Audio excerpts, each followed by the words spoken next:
টাকার মালিক হলে, পয়সার মালিক হলে, ক্ষমতার মালিক হইলেই সফল হওয়া যায় না।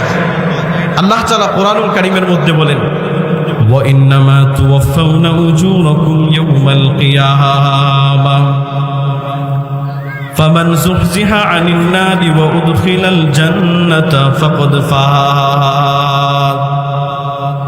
আল্লাহ তাআলা বলেন, দুনিয়াতে শুধুমাত্র তুমি টাকার মালিক হয়ে গেলে এটার মাধ্যমে তুমি সফল হতে পারবা না। দুনিয়াতে আজকে আমি মনে করলাম আমি মনে হয় সবচেয়ে বেশি প্রাচুর্যের মালিক হয়ে গেলাম, তো আমি বড় সফল হয়ে গেলাম।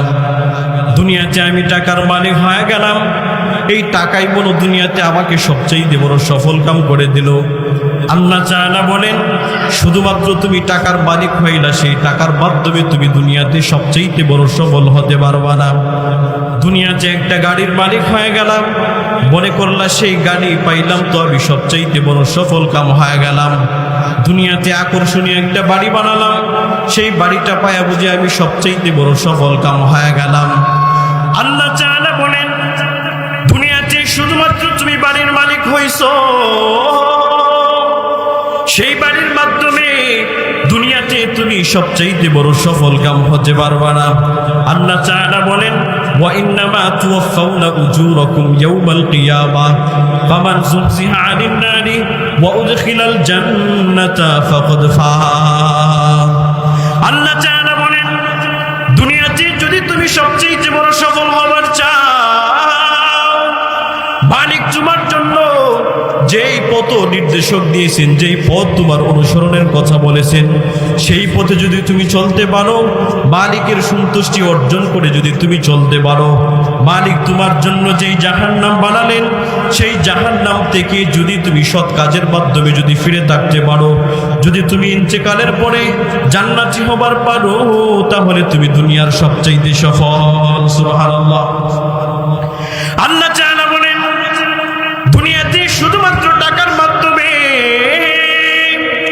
তুমি সবচেয়ে বড় সফল হবার পারো না।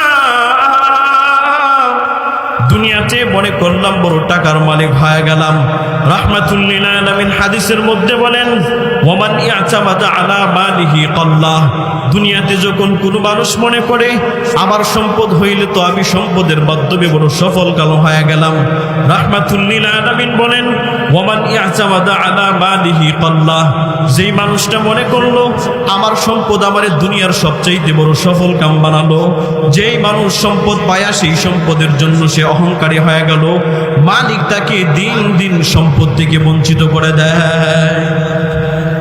দুনিয়াতে সফল হতে হলে যদি কেউ বলে যে আমি টাকার মালিক হইলাম তো আমি সফল হলাম, মালিক বলেন, রাহমাতুল লিল আলামিন বলেন, ওয়ামান ইয়াতামাদা আলা মালিহি কাল্লাহ। যদি দুনিয়াতে কোনো মানুষ এমন চিন্তা করে আমি টাকার মালিক হইলাম, প্রাচুর্যের মালিক হইলাম, রাহমাতুল লিল আলামিন বলেন, তাহলে মালিকের পক্ষ থেকে গজবের মাধ্যমে তার সমস্ত সম্পদ থেকে তাকে বঞ্চিত করে দেয়।